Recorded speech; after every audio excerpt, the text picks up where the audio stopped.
Welcome back to our Stony Creek journey. I'm just heading down the back, I'm walking.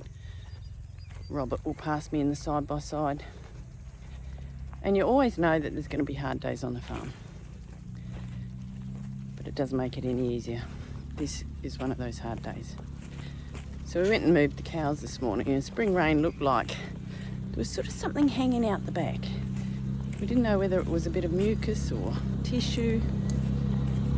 And she was not actually due for around about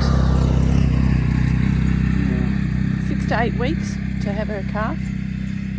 So we thought, what's going on here? It looked like her teats had grown and she was getting a bit of an udder. And then we found it. So she delivered a little calf this morning. Well, we don't really know when. Might have been during the night. Premature. Why did it die? We don't know. It looks like it was fully formed. Unfortunately, some critters had been to visit it, and we can't even really tell whether it was a girl or a boy. So we're heading down to go and collect it and bury him or her. So really, really sad day. And trying to keep a good eye on her. She looks okay. She's eating. She's moving around. But for her first calf, not what you'd expect. So we'll head down and collect this baby. Symbol looks like she's enjoying her hay. This is spring rain and she's looking very rotundous and pregnant. Symbol more so. She's looking very rotundous and pregnant. Aren't you, bub? Hey, is that nice? And Panda is too.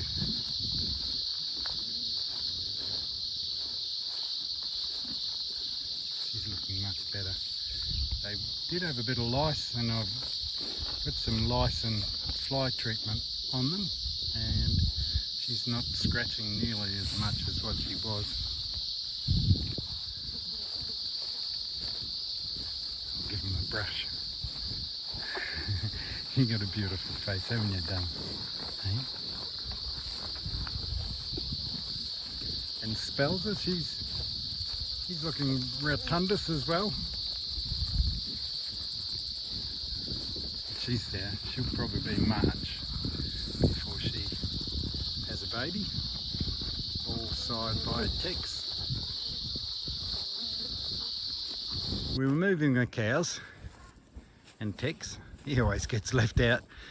But we noticed spring rain had a bit of discharge from her vagina. You can see a bit of that, and she's actually bagged up a lot more than what she was before I had to go away.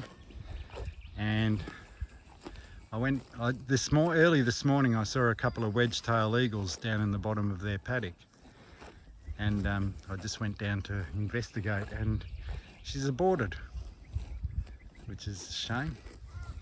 Don't know why. She's looking healthy enough. I'll have to search for her afterbirth to make sure, because I don't want her to have a retained afterbirth.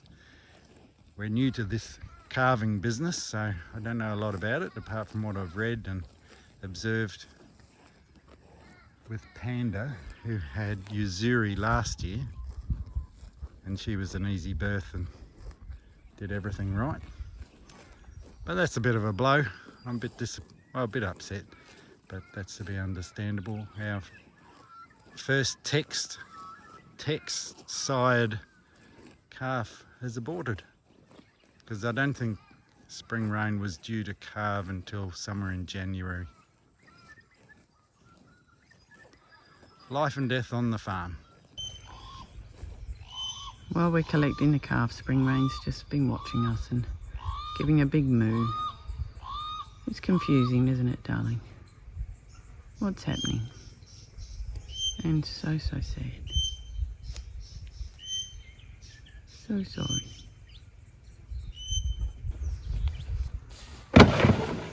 So Robert's got the calf, and we'll go and bury this calf in a nice little spot and find a nice tree. We'll plant a tree on it. We certainly will plant a tree. Yep.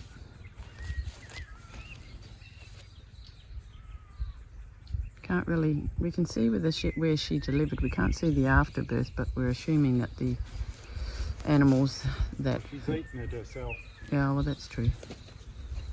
That's true. Listen to the joys of flies. So the spring rain was down in the corner here. They were in this paddock, and this is where the baby was delivered. But she's down the back. She's feeling a bit sad. We're all feeling a bit sad. It's actually devastating because cows are pregnant for so long, like humans, that when it happens, and she has never had a calf before, so doesn't know what's going on. Does she look okay, Dale? Yeah, she looks okay. She was certainly eating this morning. You just keep an eye on her, but she's taken herself away from the others, isn't she? They're all sort of down there, so. up there eating, yeah. So we'll collect her baby, and we've got a hole dug, and we'll bury this baby, but really, really devastating. Symbol still looks heavily in calf, and we think there's probably about 4 weeks until she delivers, end of December. So let's hope that's a better story.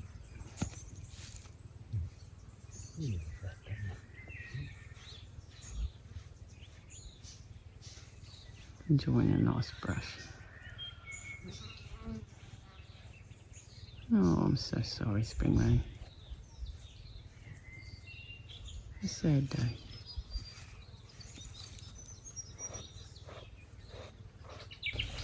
Haven't you? Yeah, you've done everything that's right. It's just unfortunate. Really hard to watch, Hmm? you know, an animal you love go through a hard time, isn't it? Yeah, poor baby. Poor doll.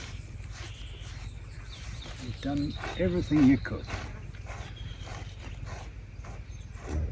Yeah. Something just did not work.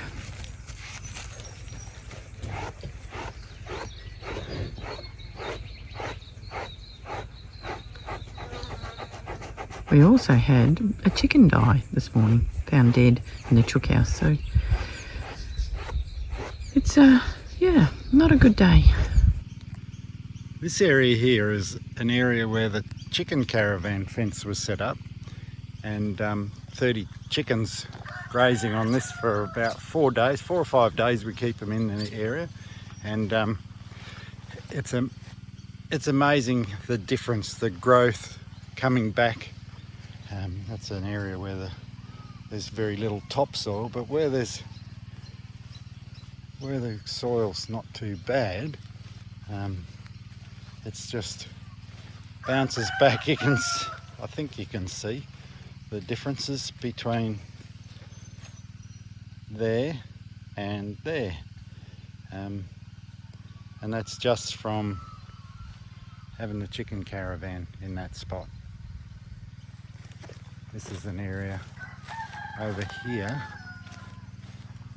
hopefully you can see, but over there is where they've just come from, and we've moved them up the laneway, up the alleyway here a bit further. It's amazing the difference, the fertilisation that they do on the ground, just scratching up and getting rid of bugs and grubs, and they do leave divots in the ground from their dust baths, but I usually just come down and throw a bucket of compost in there and let that work away, and throw some seed on as well. So most of the time I come back after they've been in an area and throw some seed around, and it's amazing what comes up. Where's a good spot to show you? Here's a spot up here where they've been, and I've thrown seed around, and you can see different brassicas coming through, and chicory. What else is in there? There's a few different grass seeds, and clover.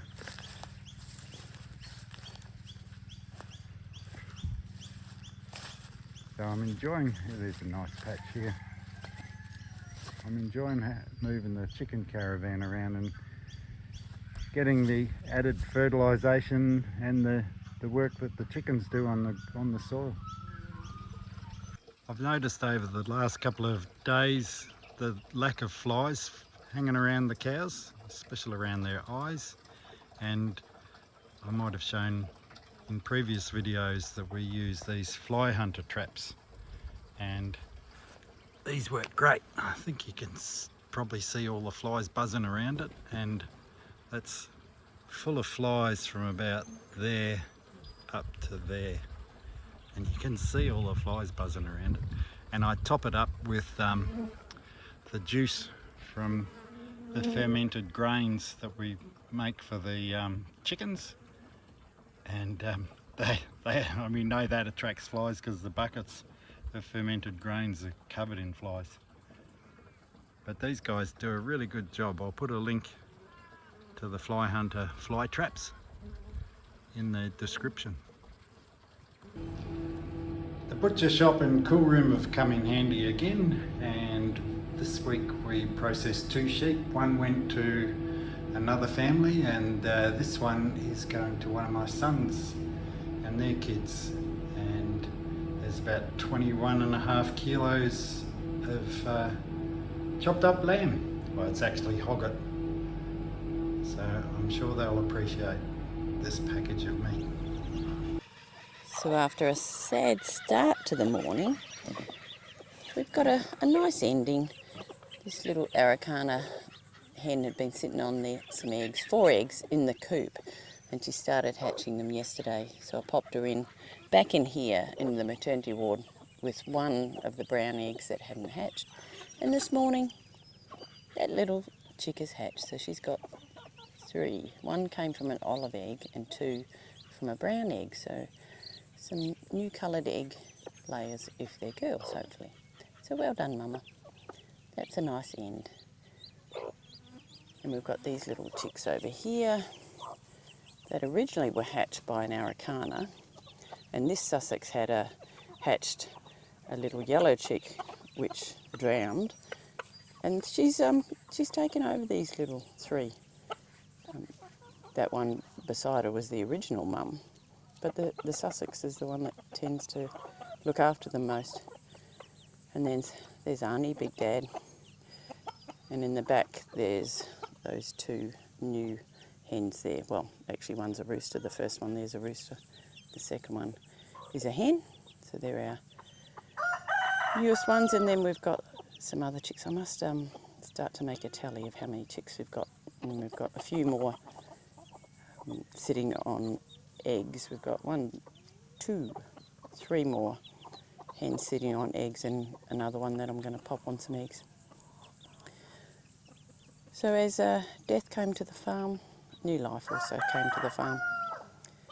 So there's always a shining light, which is good. They're very protective of their young. So thanks for watching, and we'll see you next week back on the farm.